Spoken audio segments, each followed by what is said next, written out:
the truth of the matter is we cannot disassociate that guy with the presidency. I think Kenyans are not cognizant of personalities who are yet to come up in this political dispensation. Let me give you a clear glimpse. Whenever any other time you see children are throwing stones to a tree, they cannot throw a stone to a tree without fruits. We have to be cognizant of that. And that's why Mbuvi Sonko was bundled out of the office. Thank you very much. This is Kisumo TV, #1 online channel. Today I was just walking and I met a friend of Kisumo TV. I know you know these guys. And there's some question which was burning. So we just want to discuss them. Bwana Liet, Yes. can you greet the Kisumo TV fraternity? Thank you very much. Let me take this opportunity to pass my regards to the Kisumo TV followers, as well as those who love current affairs. Yeah, thank you very much. We also have Gen Z, Aduda B. You can also pass your greeting to Kisumo TV and your fan. Thank you very much, the audience. Yeah, thank you very much. So, Bwana Liet, Yes. there are current affairs. We saw what happened at KICC, whereby we have, I don't know how I can call him, or a veteran politician or a business person, Honorable Okech Salah. We are seeing nowadays Okech Salah is the one managing ODM party. And I don't know whether he's funding or he's doing what. And he's saying that he wanted to strengthen the ODM party, yet the party leader and the party leaders are silent. What can you say about that? Okay, thank you very much. As you put it very clear, it is privilege and honor to encounter one another. Then we start interview along the river. Issues ODM, issues political parties in Kenya. I think at times there's need for leadership, and that's why those who loves the party always says we need to have a clear structure or organogram that runs the party. And that one should clearly come from Honorable Oburu Odinga as the party leader and the core. Then that one transcends down to Big Gladys Wanga as the chairperson. Issues of Okech Salah I have nothing to talk about because I don't know him. I just know him as one philanthropist who wants to take advantage of a situation and shows that he can propel the party. That party is bigger than Okech Salah and the people who are trying to aggravate towards popularizing it. I think Big Gladys Wanga has shown leadership. She needs to stand up together with the party leader and give the party direction. The Dick and Ari, who probably, I don't know where they get money from, try to masquerade as serious ODM proponents. I think from what happened in KICC, it is very clear these people doesn't have the ideals of the party. Even though I don't need to talk much about the party, because currently, if they fail to show leadership, there are so many parties that are there that people can go to. Yes. Yeah, if we talked about that, you can even give us a clarification whereby on the t-shirt whereby Okech Salah was giving to the youth, we saw the photos of Raila Amolo Odinga, Okech Salah, and William Samoei Ruto. What can you say about that? Is William Samoei Ruto, is he the ODM party leader, or how can you tell Kenyans about that? I think that is the meaning. Such prints should not come over now. Because like when you print the picture of Raila Amolo Odinga, and then you print the picture of Mheshimiwa Rais, then you pass Oburu Odinga, Gladys Wanga, and these people, then you print your picture. According to me, I think it is bad manners and disrespect. Because I don't think we can equate Okech Salah to William Ruto and Raila Odinga per se. What we need to see there, if at all there's any picture to be printed currently, the picture should be about Oburu Odinga, the party leader, and Gladys Wanga. Anything, if it is broad-based ideal, then it should come from the picture of William Ruto, Oburu Odinga, and Pastor Okechsala. But when you now print a picture of Raila Odinga and William Ruto, then you try to put them in a group. I think that young boy needs some teaching. Yes. Yeah, thank you very much, Honorable Alieta. This is Kisumo TV, your #1 online channel.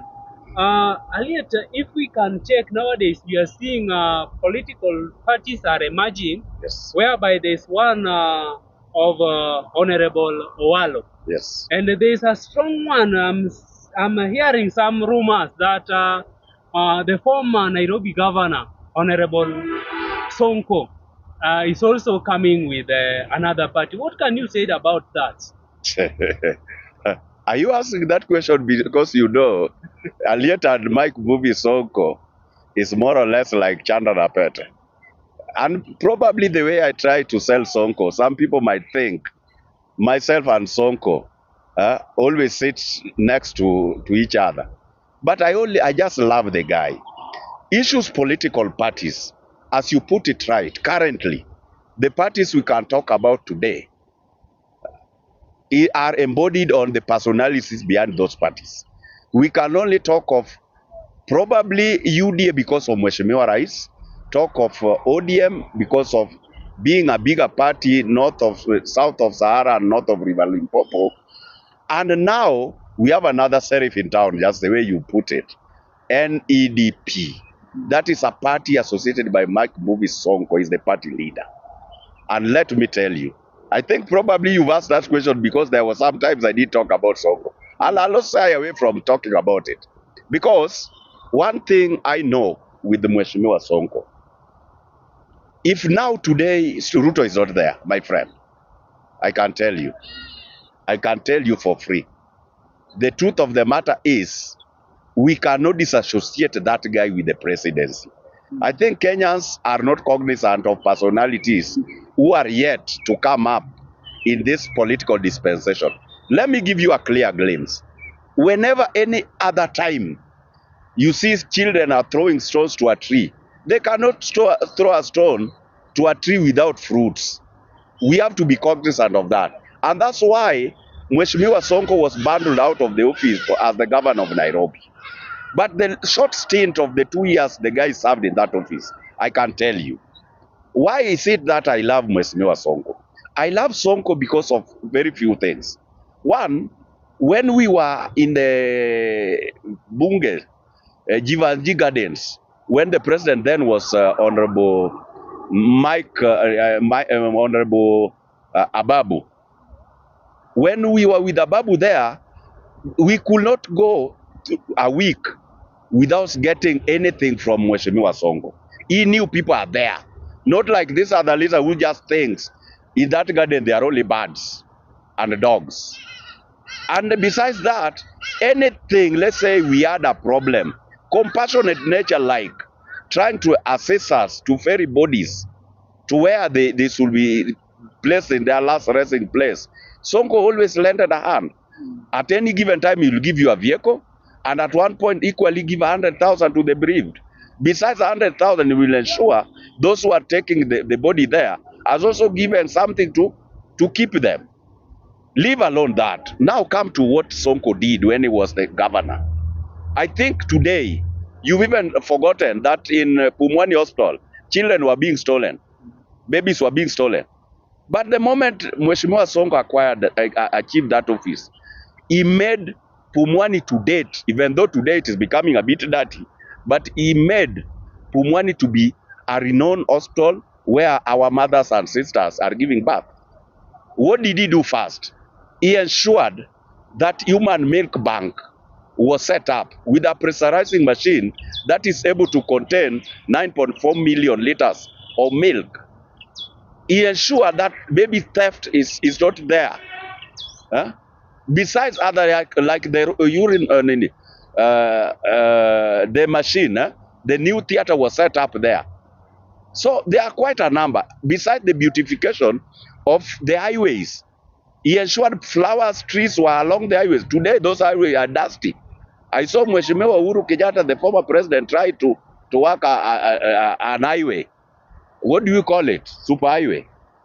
But then, The normal pathways are just dusty. But when Sonko was there was proper beautification. Now leave alone the beautification. It was Sonko who came up with the ECD program, free ECD program, allies with Brookside giving free milk to the young children for the early childhood education. Besides that, who can you compare that one with? And that's why I tell you, that guy with that party, I thank God you are talking of, you are getting it. That party is getting leaders day by day. And I can tell you, the way ODM is trying to misbehave, that party is probably going to be number one because the president party doesn't have numbers. I can tell you. So anything besides 2027, after that, if God willing, Sonko is there, and NEDP is alive, the way I'm seeing it, it is going to go places. And so when you talk of mushrooming parties, I don't see these other parties. These are just people who are hell-bent to get recognition. I don't need to name them. Issues Nairobi politics, I think Bwana Sonko is beyond that. Not unless he still wants to come and help people. He might come back because he wants to help, not because that one is his class. Because look at the vertical mobility in terms of how Sonko managed to do his things. From an MP to a senator to a governor. One term. Go and ask the Matatu industry plying a Buruburu route. Sonko is everything there. And that's why, according to me, I always want to associate with success. So matters parties, besides the ODM now, if they fail to make their fortunes well, in the near future, we are going to have NDEDP that is associated with Mbuvi Sonko. Yes. Yeah, thank you very much, Bwana Liet. This is Kisumo TV, your number one online channel. If you talked about Sonko, and there was a moment whereby we saw Sonko and Sakaja was changing words, whereby many people said that Sonko might help Babu to secure the Nairobi seat, that is governor. So what can you say about that? Because now we are also seeing the former governor Evans Kidero also is coming. What can you say about the fate of Babu Owino when Governor Evans Kidero is coming? And what if Sonko back Babu? What can you say about that? Okay, thank you very much. I lack words to discuss these other characters. And equally, I don't want to demean them because I lack nothing to talk about them. The only thing I can answer from there, whoever Sonko backs is going to the next governor of Nairobi. Because you talk about the Kikuyu community, you talk about the Kamba community, you talk about the Luo community who are there when Sonko was working, and who've known Sonko for a very short time will tell you he's the only sheriff in town. And so whoever he stands by will automatically clinch that seat without anything. Because when you now try to talk about Mheshimiwa Sakaja, you talk about Mheshimiwa Evans Kidero, I don't need to talk about them because I have nothing to talk about. If I might decide to talk, probably I might be vulgar, but I don't want that because you never know tomorrow. Yes. Yeah, thank you very much, Bwana Aliet. And we are now seeing people are chanting Babu, Babu, Babu, even without Sonko support. Do you think Babu will win the Nairobi seat? That is for the governor, because there are some people who are also saying that Gakwea might take that gubernatorial seat. What can you say about that? Issues, everybody's entitled to his or her own opinion. Truly, there might be, we call it genuine support that Babu is having, and probably it might be hired support geared towards achieving a goal. Like today, you might get yourself trending in the social media because there is a script that is worked out and given to people to try to do what? To try to popularize. Organic politics, if it is there, then the only person I know had organic politics was the late Raila Amolo Odinga and Mheshimiwa Mbuvi Sonko. These are the people, my friend, even though I don't hold the password of everybody's mentality. But the truth be told, if you go by the voter index in Nairobi, let's say, for example, by coincidence, you bring Kidero in, and you bring Babu in, and you bring Sakaja in, where are they going to get their constituency?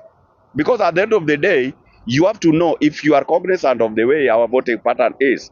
Kenyans are tribal voting machines, except for the few people who have organic following, like Sonko and Mheshimiwa the late Raila Odinga. Are you getting that? Like, for example, today when I talk about Sonko, somebody might think Sonko is feeding me, that's why I'm talking that way. Somebody might think we are very close buddies. To me, he's just a serious leader I need to have. Are you getting what I'm saying? And if I told Mheshimiwa Rais wasn't there and I was supporting him, then probably the only bet I could have had as my sure bet is Mheshimiwa Sonko. And so, with the dissection of our voter index, Mheshimiwa Kidero and Mheshimiwa Babu are not anywhere near that victory. Yes, because at the end of the day, you get the voter index that we talk about, tribal voting index. With the Sonko and with the Kidero and Babu, where else are they going to get their votes? If at all people are going to vote the way you Kenyans always vote. So, with the two people in the foray, I think the victory will come, but not for them, unless manna falls from heaven. Yes. Banaliet, you are beginning to scare me. So, who do you think can take the gubernatorial seat of Nairobi, according to you? Currently, I don't know. What I know, with the new entrants who are there, with our voting pattern, I'm assured their probability question of clinching the seat is as minimal as 2%.